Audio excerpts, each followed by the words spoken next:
Yahudi, mereka adalah bangsa yang mengatakan mereka pilihan Allah Subhanahu wa taala. Tadi Allah mengatakan, "Qul ya ayyuhalladzina hadu in za'amtum annakum awliya'u lillahi min dunin nas." Mereka menyangka mereka aulia Allah, yang lain enggak. Kami ajalah wali-wali Allah, kamilah hamba yang diakui oleh Allah, yang lainnya bukan. Oleh karenanya dalam buku mereka, dalam kitab Talmud, mereka mengatakan bahwasanya sebenarnya bangsa-bangsa selain Yahudi itu diciptakan oleh Allah untuk melayani mereka. Semuanya, bangsa Indonesia, semuanya bangsa selain Yahudi itu diciptakan oleh Allah untuk melayani mereka. Dan sebenarnya kedudukan bangsa-bangsa yang lain selain Yahudi, kedudukannya seperti babi, monyet, dan anjing, sapi, seperti hewan-hewan. Tapi kalau Allah ciptakan mereka dalam bentuk hewan, susah melayani mereka. Makanya diciptakan dalam bentuk seperti antum-antum ini, supaya mudah untuk melayani orang Yahudi. Jadi mereka tidak pernah bersaudara dengan bangsa-bangsa yang lain. Ini hukum asal.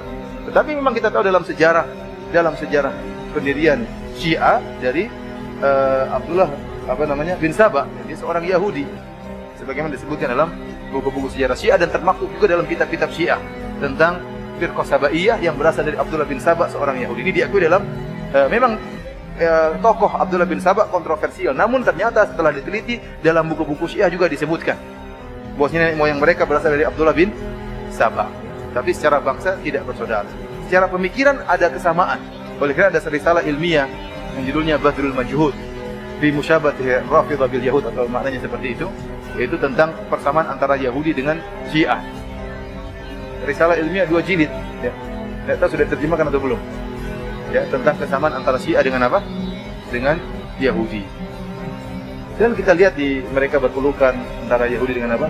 Nah, sekarang kalau mereka bilang musuhan, harusnya kan sekarang orang-orang Iran memerangi apa? Israel. Kenapa mereka tidak perang Israel? Dari dulu nggak pernah ada perang. Cuma omong kosong, katanya ngirim rudal pun nggak kena apa-apa.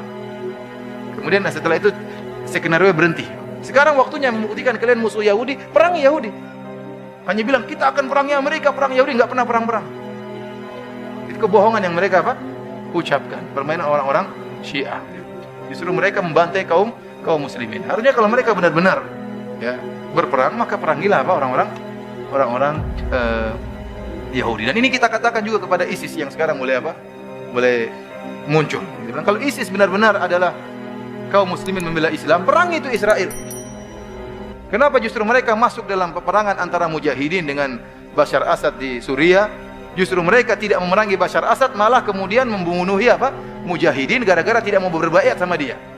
Tidak mau berbaiat kepada ISIS. ISIS juga khawarij, mengkafirkan orang-orang yang tidak membaiat kepada dia. Mengerikan pemikiran mereka. Yang tidak baiat maka dikafirkan. Dan dia mengatakan, saya adalah pimpinan kaum muslimin seluruh dunia. Kan ngeri.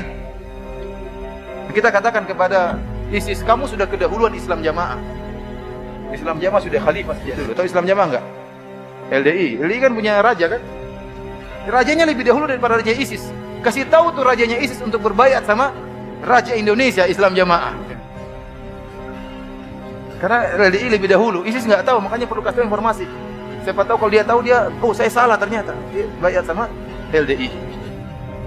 Dan telah muncul juga raja-raja yang lain.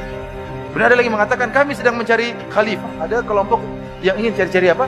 Pikirnya selalu bikin khilafah. Sekarang kita bilang kamu yang ingin pikir-pikir khilafah, sudah ada khalifah baru. Tinggal baiat.